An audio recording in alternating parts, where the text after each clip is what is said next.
Good evening. It's October 15th, 2013, and my name is Amy Skezas. Welcome to the Tzaddi Spirit Gathering for this month. This month's theme is Personal Story Abridged, and we're on a live call right now that is being recorded. If you would please mute your line using either your phone's mute button or *6, that'll help keep the line quiet. And when you're ready to share, you can unmute the same way you muted. So you can come in and out of the silence that way. We're going to have our format tonight be a circle, a sort of a Peter Spirit circle, which means that I'll be the host about this topic, Personal Story Abridged, and Sally will be our timekeeper with a little bell. Sally, would you ring that bell so everybody could hear it? Thank you. She'll ring that bell every 10 minutes, and that's just to help us stay conscious of time passing. And Sally, you can make it a little louder or come a little closer to the phone, because if somebody's speaking, we might not hear that sound. It's a little bit faint. Do you want me to try it again? Yeah, please. Is that better? Okay. A little bit, yeah. Don't be shy. Wax a thing. And Diane will be our guardian. Hi, Diane. Hi. And so her role as guardian is to listen and hold space for the group energy. And when she's sharing, I'll hold the guardian role for her, and then she'll take it back when she's done sharing. And the idea is that just there's somebody holding space for the group and watching our energy. Any of us can call for a pause at any time, and when that person calls for a pause, Sally will ring the bell. And the idea is to slow down. That's why we call for a pause, to reflect on what was said or how the energy is running. Hi, welcome. Hello. Hello. Who's joined us? Hi. Judith in Swarthmore, Pennsylvania. Oh, hi, Judith. Welcome. Thank you. So that's how we'll do it. And we'll use a kind of a talking stick format, like we're pretending that we're holding a talking stick. So when we start to talk, we pick up the stick, and when we're done, we say, I'm done now, I'm putting the talking stick down, and that way a person who wants to share something will know the coast is clear. And the idea is that while one person has the stick and is talking, nobody else talks. We all listen. So that's our format. And now I'll go ahead and just ask us to start with a moment of silence, to go within and let go of the cares of this day.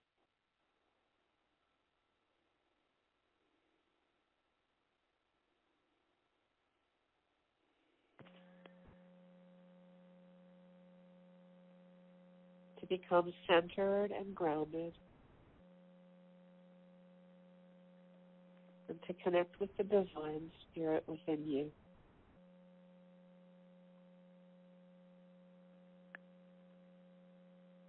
Imagine or visualize that all of us on the call are sitting in a circle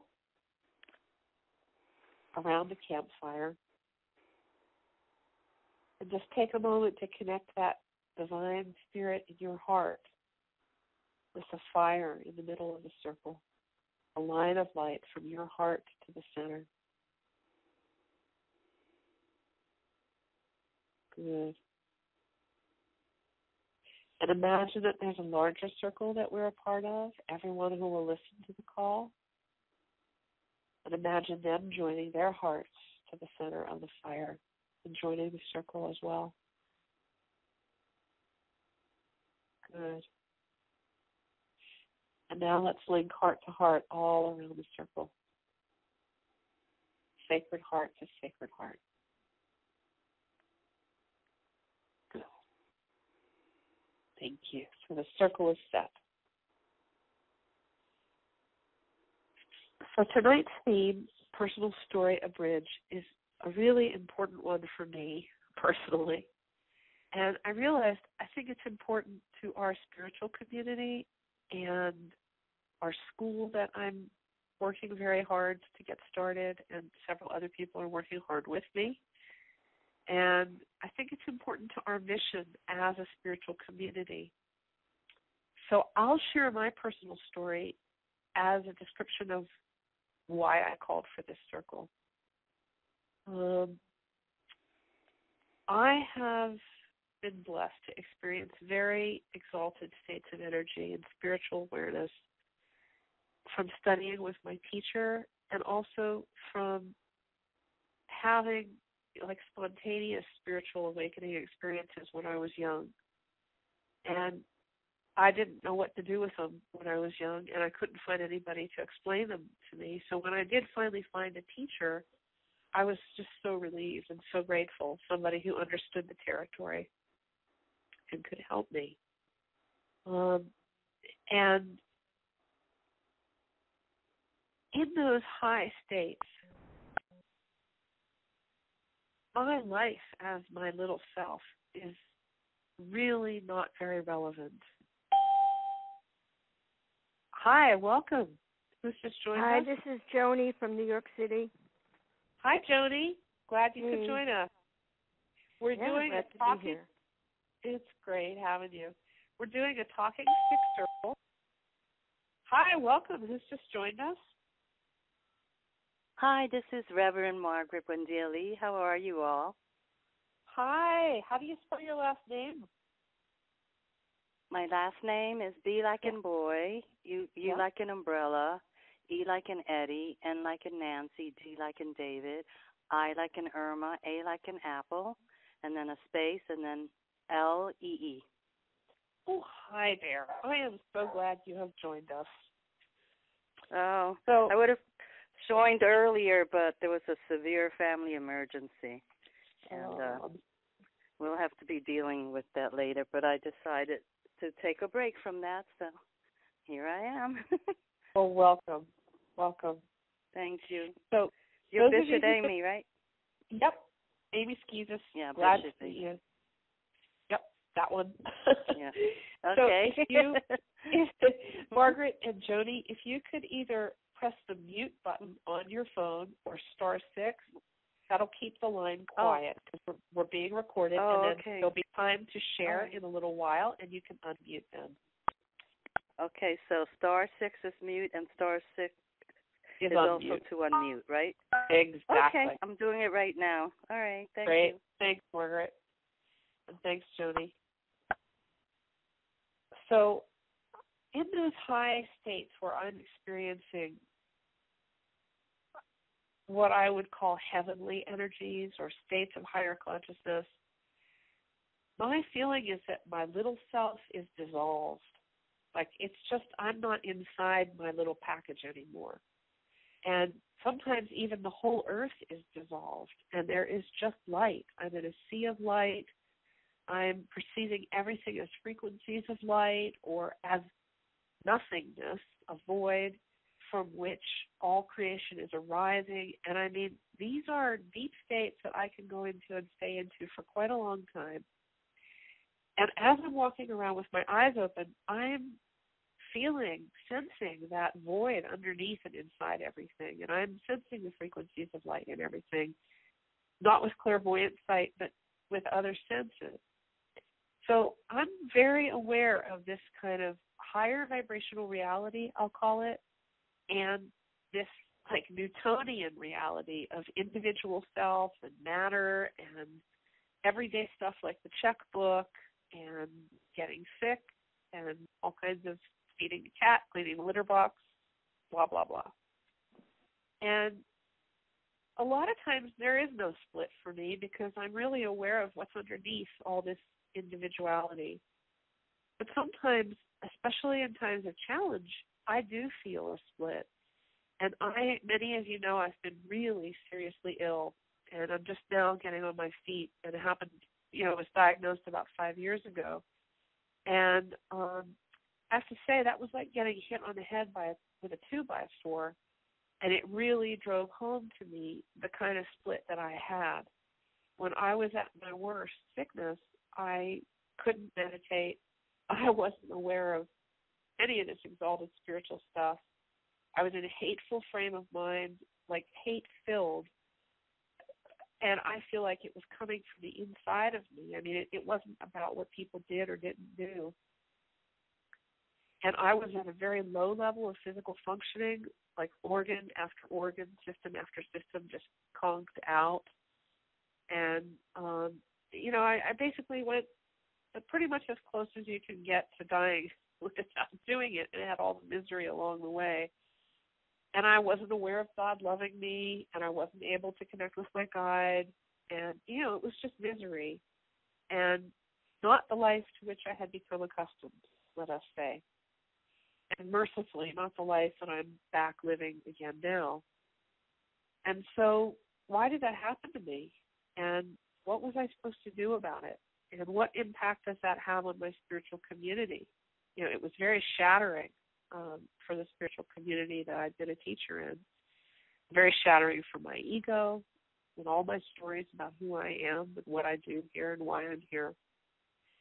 So this idea of this split, it's very real for me. And in my background as a teacher and as a student of my teacher, I had been taught, personal story doesn't matter. It's just drama. It's just attachment. It's just stuff that you got to let go of to get on up into those exalted states, which is what really matters. And I lived like that for a really long time. And what happens for me in that is that there's a lot of stuff that gets pushed aside that I'll call the shadow, that I don't want to know that I push into the shadow. But, of course, it's not inherently shadowy. It's in shadow because I've pushed it there. My individual weaknesses and my parts of myself I can't bear knowing about. Well, being sick really pushed that stuff up in my face. And I didn't really have any way to hold it that made sense to me spiritually. And because I couldn't teach, which was all I had done for 25 years, I started reading again and writing again, because I could at least, once I got my mind back. I lost my mind for a while in that sickness. But then once I got my mind back and I could focus on and read and hold a focus enough to read, I started reading and I started writing again. And before I was a light body teacher and meditation teacher and spiritual teacher, I was a writer. That's how I defined myself. I am a writer. That was my identity. And I started writing again and reading a lot and writing. And I was reading a lot of stuff about integration of this split. And I started writing things that ended up becoming chapters in our new seminary curriculum, which is posted online for free, and you can all look at it if you want to. I'll talk about that later if you want. But the bottom line is that I really came in researching for the seminary, and in this reading and this writing I was doing, the idea of vocation, calling from God, calling from life, calling from the divine flow, whatever words you want to use, as being like the key to the whole enterprise. And vocation is really personal. In the biggest sense, it's calling from God and an answer by us, or calling from us and an answer by God. But that's just general, like how it really shows up on the ground in everyday life. I'm a teacher. I'm a writer. I'm 53 years old. I'm a little bit fat. I'm very verbal and wordy. I'm really kinesthetic. I have all these gifts. I have all these talents. And they're all deployed in service to God and in love of my fellow man, and as a fulfillment of myself and who I am. And vocation isn't theoretical. It's like really, really personal. Hi, welcome. Hi, this is Wendy Walker. Say again? It's Wendy Walker. Hi, Wendy. Glad to have you. Thank you. Sorry I'm late. Oh, it's okay. Hit mute, will you? Or *6? Sure. Thanks. There'll be talking time in a little while. So if this is so, if vocation is so important, and it's so tied to who we are individually in our gifts and talents, spiritual and personal, then all of a sudden, the stuff that dissolves becomes important. The stuff that dissolves when you leave life and go to heaven becomes very important while you're here and wanting to live heaven on earth.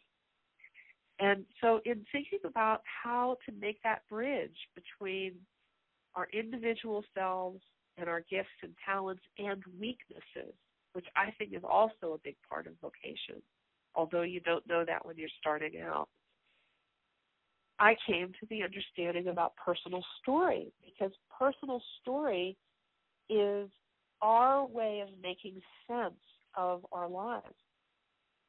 So I want to read you a couple of things, and then I'll be quiet and put the stick down and invite you to tell your personal story. So here's the first quote. Every person is born into life as a blank page, and every person leaves life as a full book. Our lives are our story, and our story is our life. Story is the narrative thread of our experience, not what literally happens, but what we make out of what happens, what we tell each other, and what we remember. This narrative determines much of what we do with the time given us between the opening of the blank page the day we are born and the closing of the book the day we die. That quote is by Christina Baldwin, and the book is called Storyteller. And the second quotes I want to read are from Elizabeth Rochat de la Vallée and Claude Leray, and the book is called The Seven Emotions, Psychology and Health in Ancient China. And when I read these books, these are translations of ancient Taoist classical texts on spirituality and health, I just wrote in the margin, vocation, exclamation point. So here are the quotes. My nature is what I am. My destiny is how to be what I am, and to fulfill this natural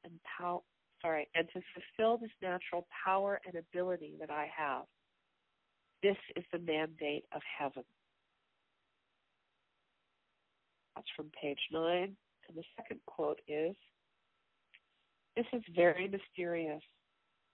We do not know where we are heading to or exactly where we are starting from. But the very fact of living is an indication of who we have been. And from that knowledge and experience of ourselves, we know more of our nature, and we have some sort of enlightenment about the direction of our life. That's page 30. So we have 1, 2, 3, 4, 5, 6, 7, 8, 9 people. We have about half an hour. So Sally, I'm going to give you new bell directions. I'd like you to ring the bell after 3 minutes, starting the timer with when somebody starts to talk. So I'll put the stick down and give you each 3 minutes to tell a story about whatever you want to tell a story about on this topic.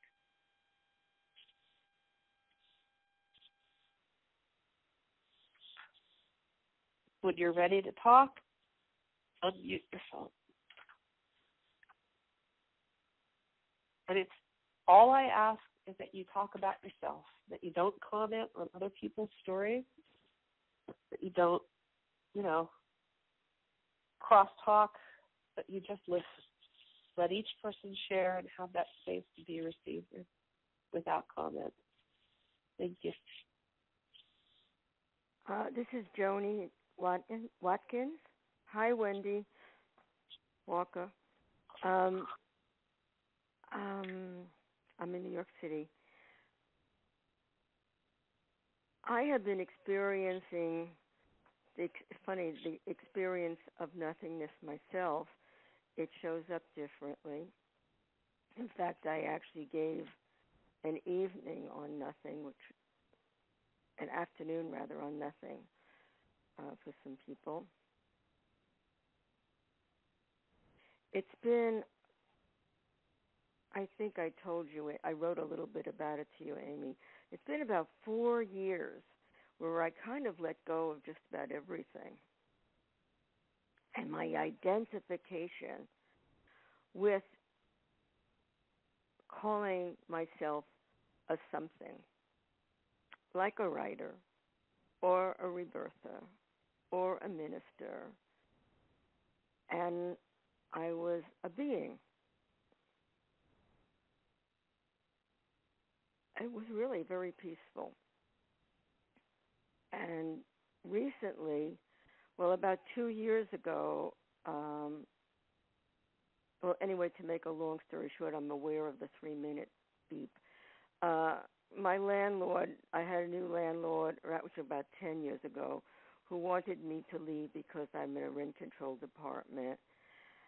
And about 2 years ago, he started negotiating with me. And I have to say, I have been pretty, in my life, the material world has been easy for me to navigate. And people, and dealing with people have been really easy. And my life has been relatively easy. Relatively. And I have never met anyone like this. And I'm not saying he's evil, but his actions are, without doubt, his whole family. And about maybe 4 months ago, the dealings have become very serious, and I have been brought to my knees because I've never met anybody who's really looking to be hurtful to get an advantage. And I totally was out of my domain. I was like a lamb in the wilderness with foxes around me. And I never stopped talking to God. I didn't know what else to do. And somehow I learned a lesson. I can't remember what it was, but I did learn a lesson. And what was that lesson? I felt very strong about it. But basically, that's where I'm at now. And one moment, things are resolved, and then next moment, everything drops drops, and I'm threatened. And next moment, things look like they're safe and resolved, and then everything drops. And this has been going on, and I feel a little like a tuning fork. Just as I feel like, okay, we've agreed on something, everything stops. And because of circumstances, I become vulnerable to losing a place to live. And that's where I'm at now. And that's it. Thank you.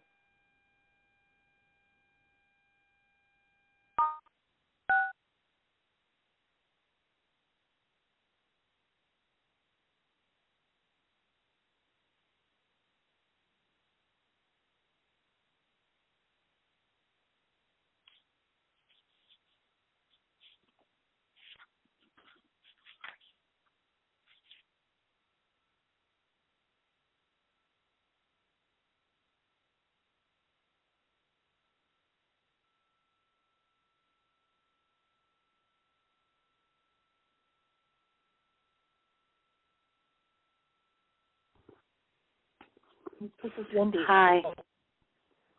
This is Margaret. Go ahead. Hi.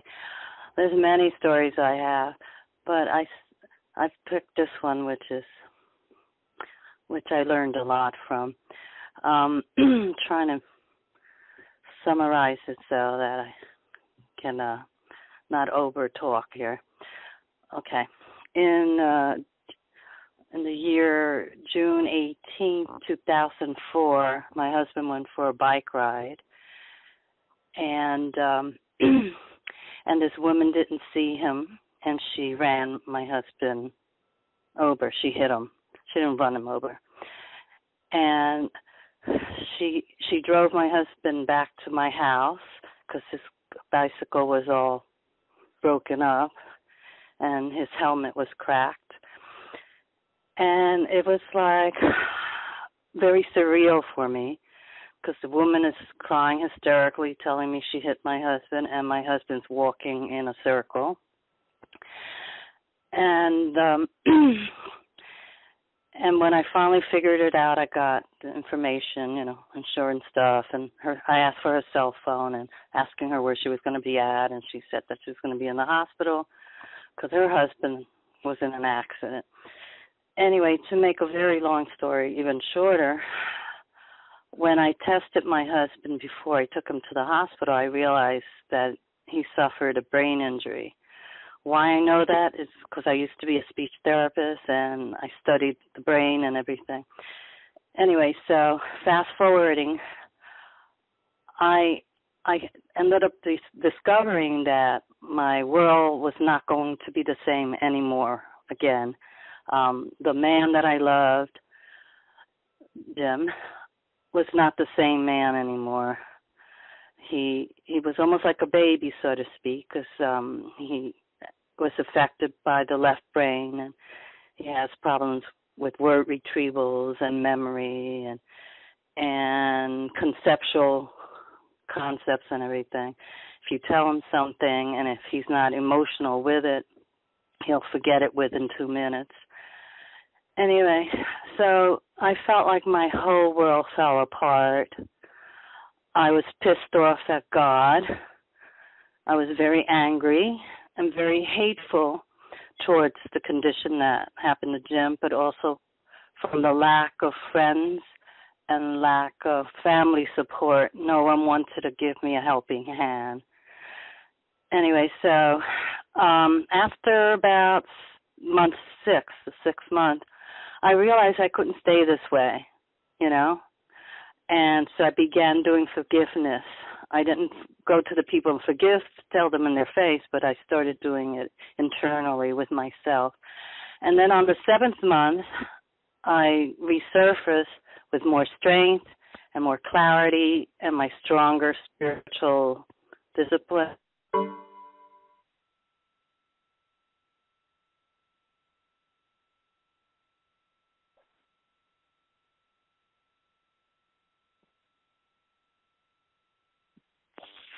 I think Margaret probably dropped out. Yeah. So we'll just give her a minute to get back on, and if she doesn't come on soon, then I'd like somebody else to pick up the stick. Let's give her a minute to get back.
Okay, if she comes back, we'll give her the floor again. But how about we let somebody else pick up the stick.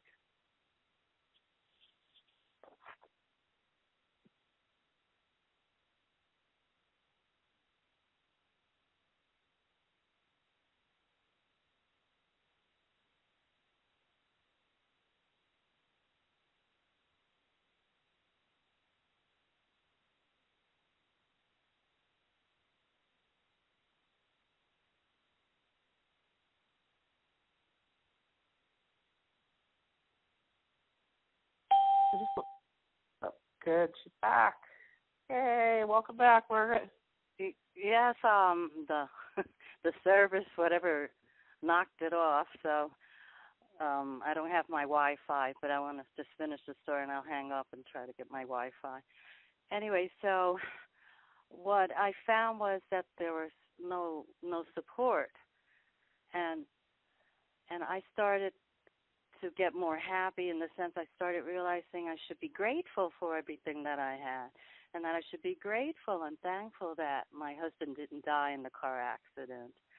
And I should be grateful and thankful to realize that I have the strength, even though I didn't get any loving support from my parents or my husband's parents and everybody. I realized they were scared. They didn't know how to handle the situation, and they viewed me as this powerful, strong rock of a person. And if I was falling apart and crying, oh, my God, how would they handle this? And they just didn't know how to respond to me. But that was clarity that I started gaining in month 7, and then within 2 years, I started understanding it more. And so my gift from that was it showed me that I'm stronger than I gave myself credit to, and that I have a much stronger, loving connection to spirit and to my own higher self and higher guidance. And so I just started to move forward, and I ended up realizing that we had to leave New Jersey. There was nothing there, no support or anything, and that we had to just find another place. And that's when we moved 6 hours away from New Jersey to a small little country town in Yukon, Pennsylvania. But it was really a blessing in disguise, but it took some years for me to really get that, you know. So anyway, that's all the gifts I was getting. I had bitter clarity, and I knew if I could get through this with Jim, you know, I can get through many things and not just survive, but surpass. And that's the key word for me. You know, I surpassed. Thank you.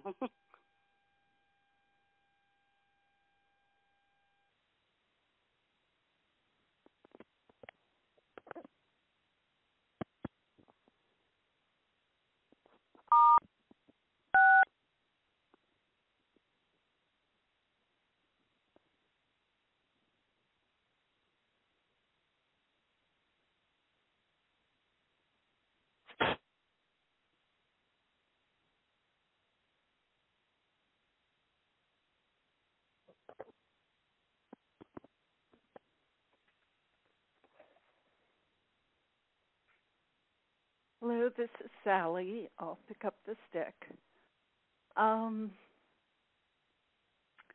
I've had a couple years of drama in my life as my parents have been ill, and there's been all sorts of excitement over their trusts, estates, and so forth. And a lot of family issues and behaviors that had been kind of just unfathomable to me before going into these situations. And recently we had another blow up in the family, and you know, my one brother's threatening legal action and, you know, wanting to oversee everything I've done in my legal duties. And, you know, I know as I go into like this little self that I get very spacey, and it's difficult to focus and wandering around and, you know, couldn't find things. And then I realized, okay, but at least I'm not as bad as I was when my father passed away 4 years ago. So, you know, I'm more grounded in that.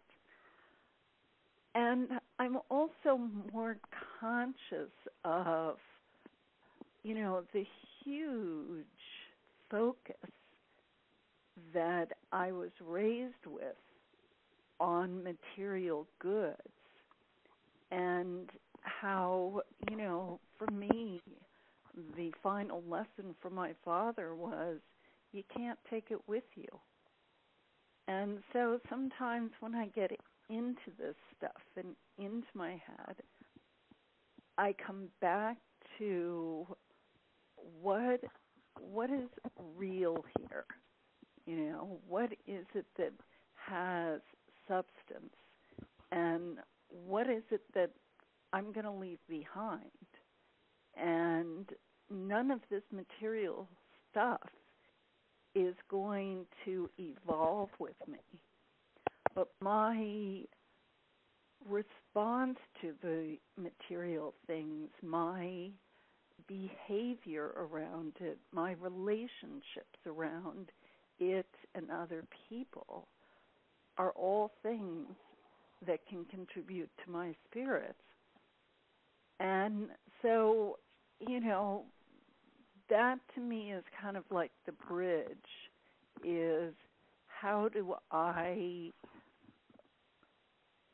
put my focus on that which is, more eternal in existence with me now. And it's hard, and I find that it's really, really hard when I'm around people who are not like-minded, that it is much easier for me to be spiritual when I'm around spiritual people. And there's just a higher vibration that I seem to attune to, and it's like I can either be raised by what I'm around, or I can just kind of go sucking down and spiraling down until it's like this,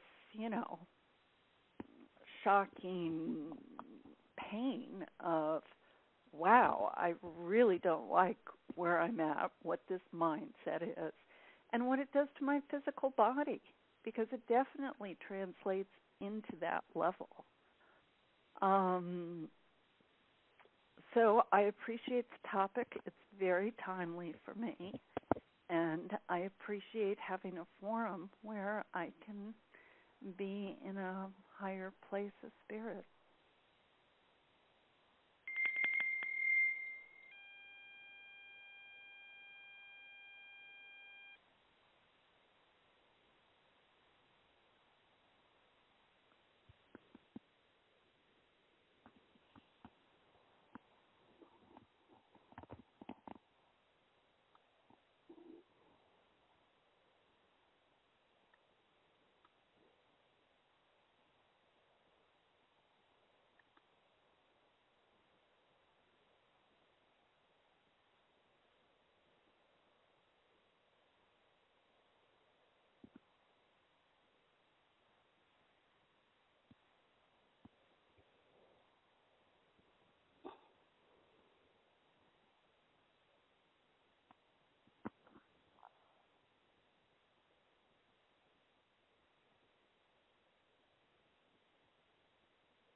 Hi, it's Wendy.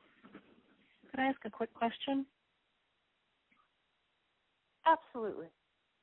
Good. Since I was late, I missed is there I think I have a story already, but I'm not sure of the topic or the direction. Okay. So the direction or the topic, great question, is you're about either the in you between spiritual normal human self. Me, you're not clear. Okay. Okay. Your story, but the theme is sort of like a split. Your spiritual self and the human self. Little, or what you see in this spiritual group. This topic to, that you feel like it's something that's important to you. Okay. Just want to say hi to Joni, too. It's really nice to hear your voice. Okay. The last, 9 years have been an amazing journey. I was in Atlanta. I left there to come back to my hometown. I'd been through a traumatic situation that was close to life-threatening and very traumatizing. I came down to South Georgia, where I grew up, to see my mom, spend a month, put my things in storage, and I was heading to California to live with my sister in San Francisco area and start over out there, where I thought I'd be safer and I'd feel safer and just, get away from the South and a lot of things like that. What happened is after being here for a few weeks, I realized I was sitting outside and I realized my body was trying to get a message through to me. And it was basically saying, please, I've been through too much. My nervous system was just too stressed out to take on a cross-country move and starting over, that I needed time to rest and be still. And I hadn't done that in a very, very long time, and I began to see how I'd been making choices, not from my heart, not from my gut, not from the real true place deep inside, but more from survival and letting my mind tell me things that sounded reasonable but still weren't true enough to my spirit. And seeing that alone was powerful. So I surrendered, and I just said to God, okay, my things, my choices, my ideas haven't been working, so I'm going to sit here. I'm not going anywhere until you tell me what to do, And I'd never said it that straight out before and meant it. In fact, I'd never said it, much less meant it, but I really did. So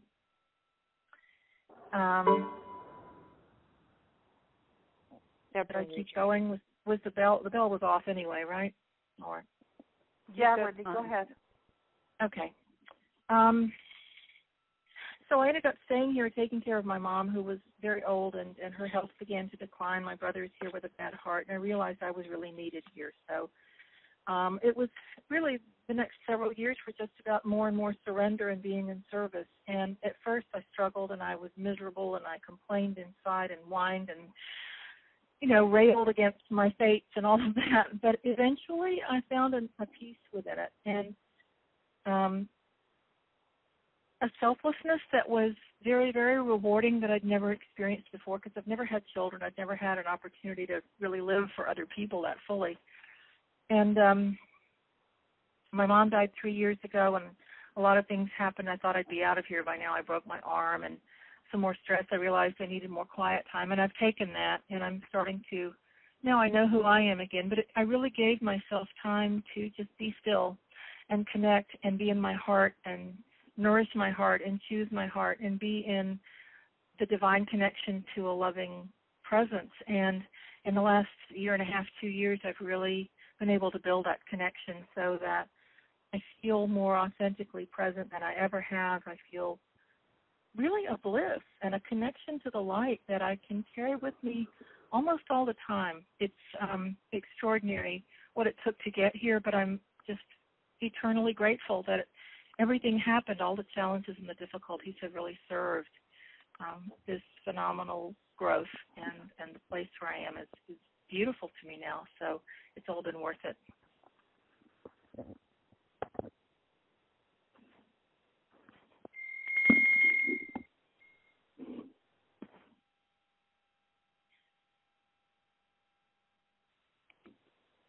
Hi, did somebody join us while Wendy was sharing?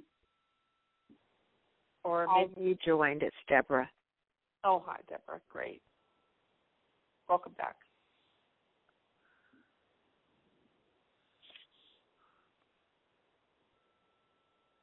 I'll pick up the talking stick. It's Deborah. I was really relating to your story, Amy, of the split between the personality and the spiritual dimension.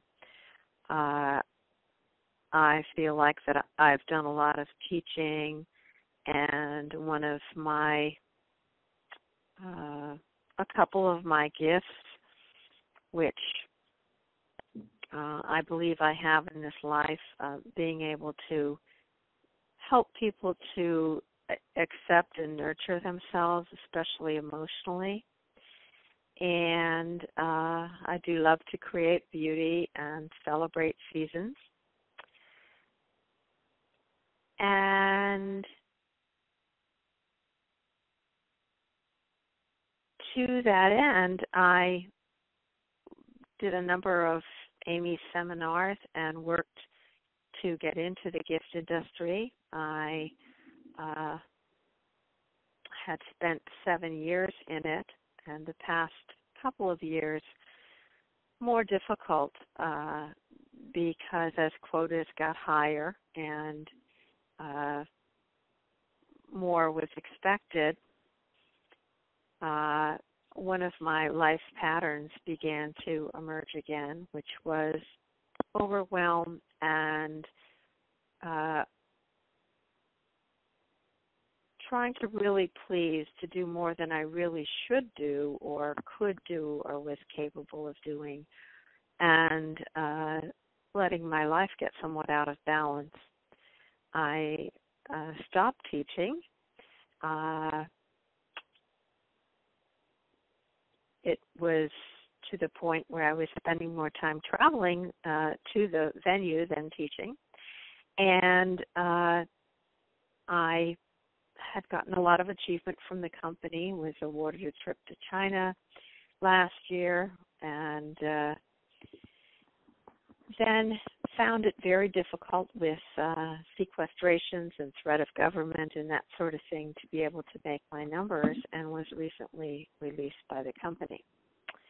So it has been very difficult for me to let go of that, let go of the grief, and try to figure out where I want to go next, especially because I am so tired and so feeling so spent. I also have a situation at home that is very challenging, and although I understand a lot more about it at this time, I'm not sure that it, on a day-to-day basis, makes it any easier. So I'm definitely feeling that split between the things that I teach, the states that I can reach in meditation, and then what my everyday life is, wanting to create beauty and yet looking around at piles of things that are not beautiful in my home because they simply haven't had the attention that they would need to make them that way. So I am definitely in that stage of heart journey where I'm feeling like I've lost the connection a little bit, where I kind of a dark night of the soul, kind of everything breaking apart, vortexes dissolving. I know and trust that it is for something higher and better, and yet it is very much a void at this point in my life. So that's where I am. I am looking for new employment, and I think I may have an offer to go into a garden center where I could do a lot of seasonal celebrating and selling without the pressure to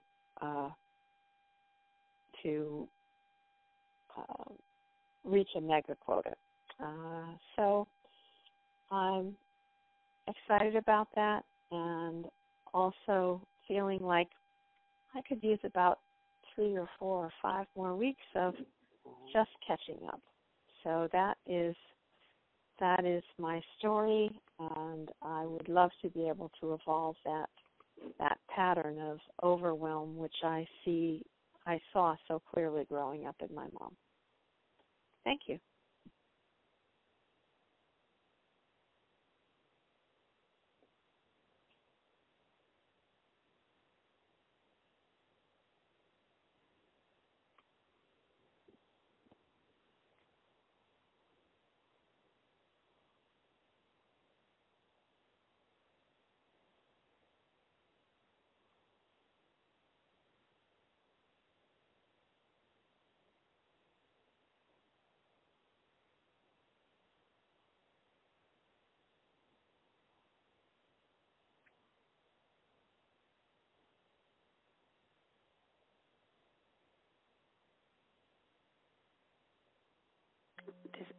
this is Diane. I'll pick up the stick. There's several vignettes from my life that come to mind on this topic. The first one is I was probably 6 years old and playing under the eaves in an attic. So it was a very small space, and there would have been a few things maybe hanging in there, but mostly it was a fun place to make a fort and then sort of tidy it up and, have whatever one wants to have in a fort at age 6. And there was something about the space being small and contained that was really appealing and comforting, and that seems important for some reason. That scene continues to come to my mind. And then I remember another time when I was probably 7 or 8, and I was 2 doors down and taking stones from a driveway off of the sidewalk one by one. There was something about having a clean space, and I knew I could take a broom and have it all done in, a minute. But there was something really elegant about picking up one stone at a time and placing it in the driveway until that, again, it's a space thing, was really clean. And it was really satisfying, and there was something in that where there was like a oneness, like there was this oneness thing about that process somehow. So it was creating some space and I guess clean space. And it was the process and the act of moving those stones was part of I don't know, this oneness thing that just kind of happened. There's a couple of other vignettes that come to mind like that as well, but it just feels like that's enough, and it's just in such close alignment with I guess my essence self and my configuration, along with being in this world in this great alignment with spirit and the earth. Thank you. I just want to ask that everybody has their phone muted. We're getting some feedback that it sounds like background noise, that maybe somebody's not muted.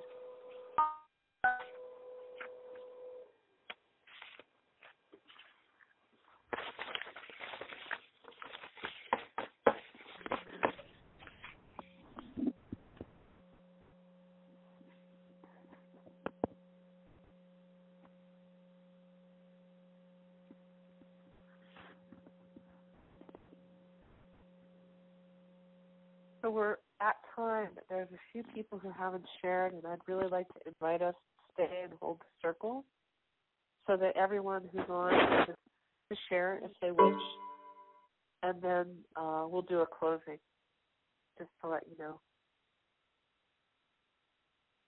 So I'm not sure who is still on, but Lorraine, Judith, Thomas, if any of you would like to pick up the stick, please go ahead, and if you're going to prefer not to share a story, then maybe you could just tell us that so we're clear about your wishes. Amy, this is Rain. I've been very touched by the stories I've heard, and I'm just going to hold them and pass for the moment, but know that it's been very powerful. This is Judith. I'd like to talk about death for a minute. In August, I had my 7th or 8th near-death experience, this one involving the heart. And as I'm healing, it turns out that my ex-husband, who's a very, very kind man, we've been friends for the 20 years we've been divorced, and he's been very supportive. And he has metastatic prostate cancer, which is now in his bones and everything, and a series of medical horror stories and blah, blah, blah. But he also is apparently in the earlier stages of dementia. And I've been very torn. I've been very struggling with my own healing, which is coming along fine. And my kind of resentment of him needing something from somebody, and there being nobody really but me to fill that, because we have maintained our friendship. The woman he lived with died a few years ago, and, you know, my kids are helpful, but not all that helpful. And I've been just, when can I keep my life to myself? I'm always being drained by others' dramas and blah, blah, blah. And suddenly, I don't know what it was, happened to me last week, and I suddenly realized what an incredible opportunity this is for two things for me. One is to develop more patience and tolerance than I've ever had for him, and also to be very clear with my own limits and boundaries and needs, so that I can kind of bring back the pieces of my life which have been fragmented due to medical challenges. And what do I want to do, and what can I do for whatever time is left?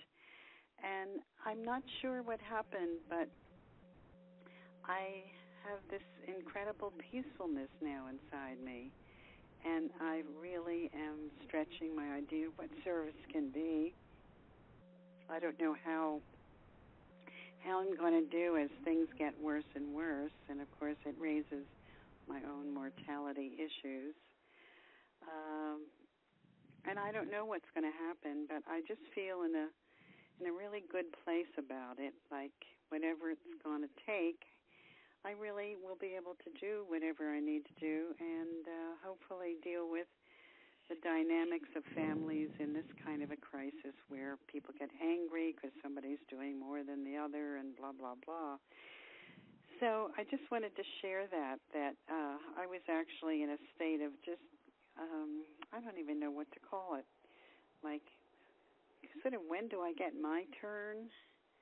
And I realized how selfish that is. So I'm looking forward to service, to setting boundaries, and to nurturing myself as much as I possibly can. Thank you.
Thomas, I'm not sure if you're still on the call.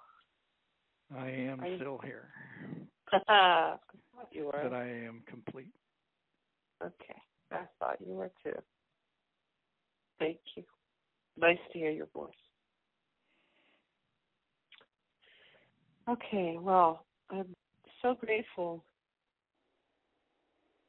for so many things in your stories. First, I want to thank you for speaking and sharing and being so generous to speak and to listen together. Each of us has added our unique energies to this mix, and some of us have told stories in that as well. And I'm just very grateful for your courage and your honesty and your generosity. I want to acknowledge that.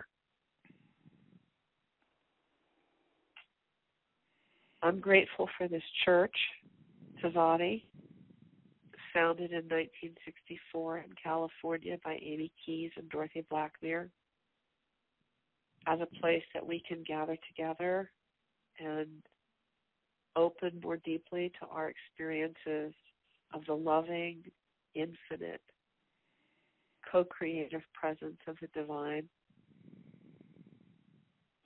and to witness that in ourselves and in each other. I feel like it's a real privilege to be here with you doing that. And I'm learning about being a human being of light.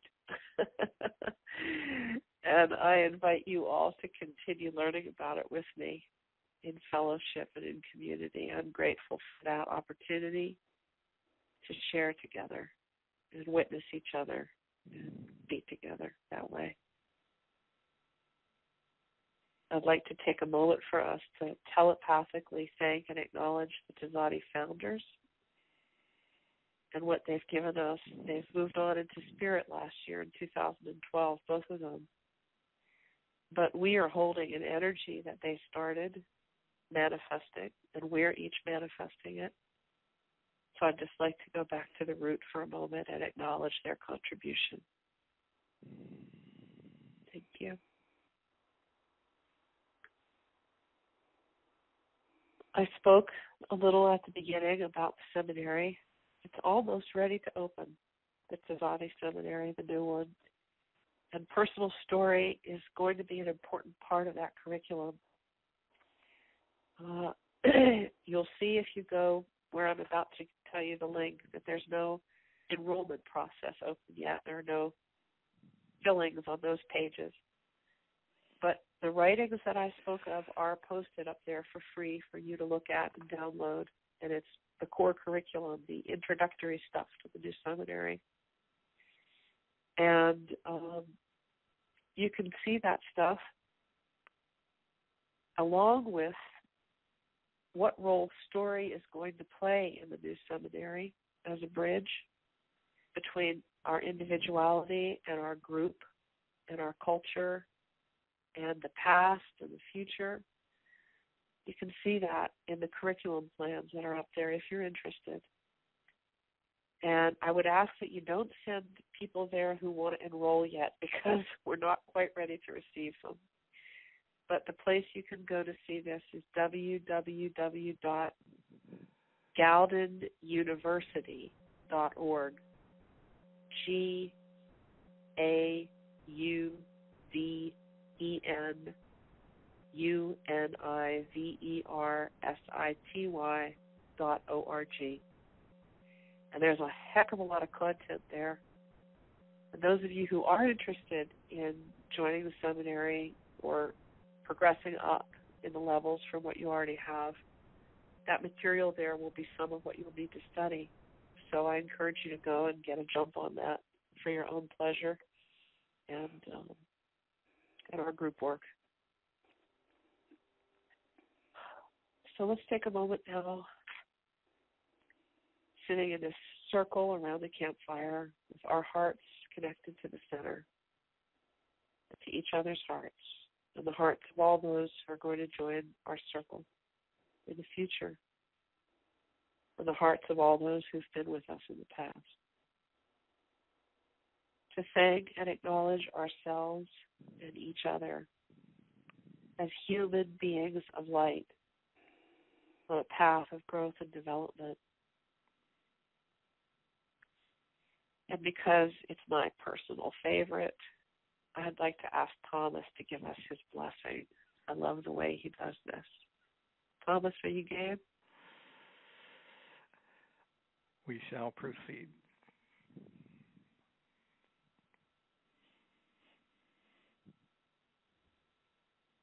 May the divine bless you and keep you. May the divine make its face shine upon you and be gracious unto you. May the divine uplift its countenance within you and give you peace.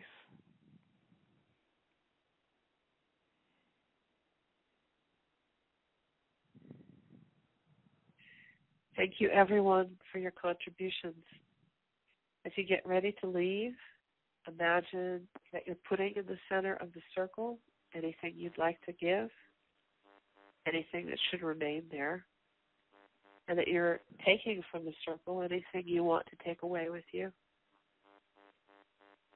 and that the energy of the circle is dissolving now, but that fire is going to keep burning, and we'll come back and sit around it again sometime. Thank you. Good night. Blessings on you all.